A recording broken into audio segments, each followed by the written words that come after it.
Hello everyone! Welcome to my mini vlog. At sa araw na to, gumala po kami dito sa Nagoya Park. Kasi sabi ko sa asawa ko, gusto ko mamasyal kami ni Aina sa park. Sabi ng asawa ko, mainit daw sa labas ngayon. Kaya naisipan ng asawa ko, mamasyal kami dito sa aquarium. At nauna na nga kami ni Baby Aina dito kasi pinark muna ng asawa ko yung sasakyan niya.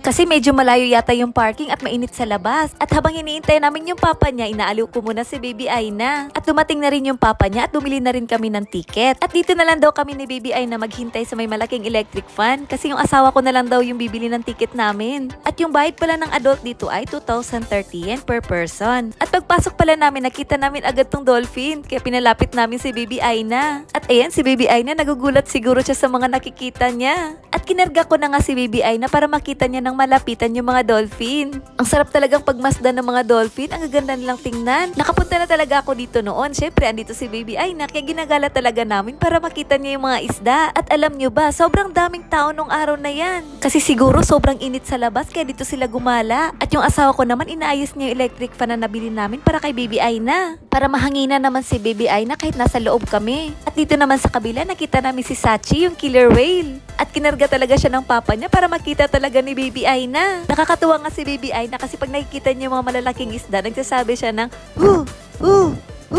yun yung sinasabi niya. Siguro nagugulat siya kasi ang lalaki ng mga isda. At dito naman kami pumunta sa may beluga. Ang ganda nga tingnan ng mga beluga kasi ang lalaki po nila. Sayang nga kasi walang show ng beluga nung time na yan. At ito pala yung event schedule nila nung araw na yan. At naglakad na naman kami dito banda at nagpa-picture na rin kami. At may nag-picture po dyan sa malapit at libre po yung maliit na picture na ibibigay nila sa inyo. Pero pag gusto nyo ng malaking picture, mabayad na po yun. At ipapakita ko pala sa inyo to, tingnan nyo yung mga buto ng mga isda, ang lalaki. At naglakad na naman kami dito banda. At pagdating namin dito, umupo muna kami saglit at pinaglakad-lakad ko na rin si Baby Aina. At pag pupunta po kayo dito banda, madadaanan nyo po ito mga buto ng mga isda. Tingnan nyo ang lalaki ng mga buto nila. At ito namang isa, sobrang laki niya at hindi ko nabidyohan ng malapitan kung anong tawag nito. At ito namang ulo ng isda, sobrang laki ng mga ngipin niya. At yan po yung tawag sa isda na yan, yung may nakasulat sa harap. And after namin dito, naglakad na naman kami at nakita namin yung staff sa gilid. Sabi ng staff, singin daw po yung pagbayad sa pagbunot. At sabi ng asawa ko, try ko daw at nakabunot nga ako ng malaki. Kasi may maliliit po dyan at may malalaking Sachi na stuffed toys. Buti nanalo ako at malaki yung nakuha ako. O diba naswertihan, ang laki nga niya at ang lambot. Para talaga to kay Baby Aina.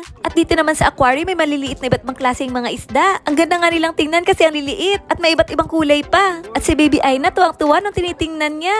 Ang ganda talagang tingnan ng mga maliliit na isda, lalo na yung mga kulay nila, nakaka-attract talaga. At dito naman kami nagpunta sa may mga maliliit na mga turtle. At yung papa niya, tinuturo niya talaga kay Baby Aina yung mga maliliit na turtle. At may malalaking turtle din po dito kaso wala po dito sa vlog ko na to. At nagpahinga muna kami at bumili yung asawa ko nito. At tinimplahan ko na rin ng gatas si Baby Aina at pinadede ko na rin siya kaso ayaw pa niyang dumede. Kaya kinuha mo na siya ng papa niya at ako daw muna yung kakain. Grabe, ang sarap po nito kasi mangga po yung nasa ibabaw niya. Tapos yung baba naman niya may soft cream or ice cream. At saka may iba't ibang halo pa. At dito pala malapit sa kinainan namin, matatanaw pala dito yung mga maliliit na turtle. At naglakad-lakad na naman kami at nagtanong-tanong kami sa staff kung saan yung papunta dito. At nung pagpasok namin dito, nag-start na pala. At ang dami ng mga tao. Kaya dito na lang kami naupo malapit sa harap. Hindi ko ma-video yung buong show kaya pumunta ako sa likod. At dito nga ako nakapwesto sa gitna. Kaso bawal palang tumayo dyan malapit sa may hagdan kaya sa likod na lang ako tumayo. Kasi nilapitan ako ng staff, hindi ko naman kasi din alam. At ayan, ang ganda ng show ng mga dolphin. At ang taas nilang tumalon.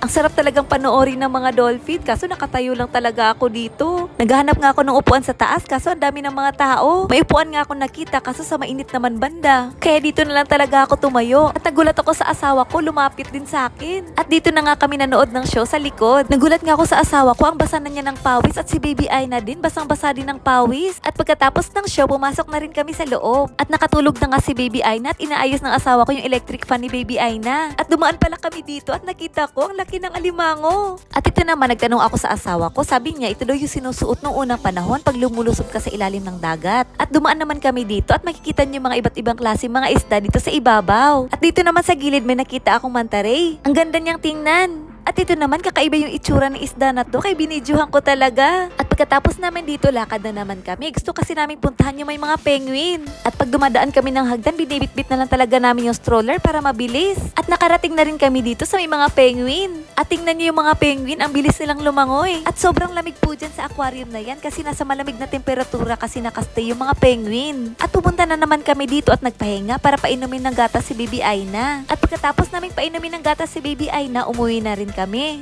At dito muna kami pinaghintay ni Baby Aina ng asawa ko kasi kukuhanin niya yung sasakyan. At ayan, si Baby Aina napagod, parang antok na talaga siya. At dumating na nga yung asawa ko. Sana nag-enjoy po kayo sa panonood. Thank you for watching. Bye! Arigato gozaimasu!